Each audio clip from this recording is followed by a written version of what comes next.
Madagĩtarĩ, arigitani hamwe na maabitha angĩ a kũheana motungata ma ũrigitani manyitanĩte na kwanĩrĩra na kayũ kamwe ga kũheana mũkana wa kũrũgamia wĩra wao akorwo megũthiĩ na mbere na kwagagio nĩ maabitha a borithi na ekinaĩ o hĩndĩ ya mĩrũrũngano, ona thengia wao kwĩhotha kũiga mĩtũrĩre yao hatĩka-inĩ gũtungatĩra mũingĩ.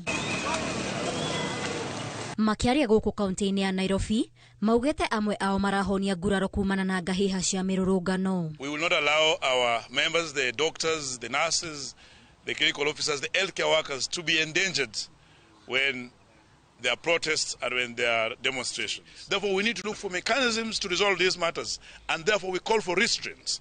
Restraints from the public, restraints from the police, from the brutality that they are causing, and we're asking that we must see a way, a mechanism. Kwa sababu wiki iliyopita tumepata taarifa zaidi ya watu wahudumu wa afya 7 waliweza kuvunjiwa wengine magari na wengine kuibiwa masimu yao. Basi wajue kunapokuwa kuna chaos, tutatahadharisha watu wetu kwa sababu maisha ni muhimu. Maisha yako ni muhimu kuliko yale wakati ambapo unataka kuchukua security yako ya kwanza na yule mwingine ya pili. Ona kũrĩ ũguo, arigitani aya maugĩte ndeto ya maabitha a borithi kũhũthĩra hinya mũkĩrũku kũng'ethanĩra na arũrũngani ũrĩa ũracũngĩrĩria andũ aingĩ gũkoma thibitarĩ aingĩ na nguraro njũru cia mũtwe nĩ ũndũ ũraingĩhia meciria ma arigitani marĩ wĩra-inĩ. Have actually fallen victim to this culture of violence, mostly meted by police and the goons.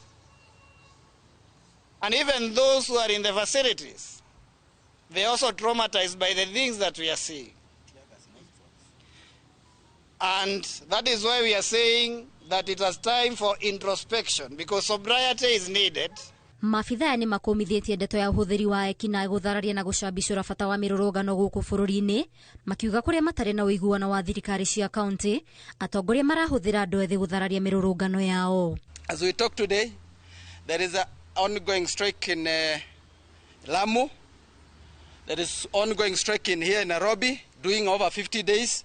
There is an ongoing strike in Vihiga, doing more than 160 days. And those are the counties that we have seen also governors organizing goons to attack our people. And this is the trend we are here to rebuke, because this is not human, it is devilish.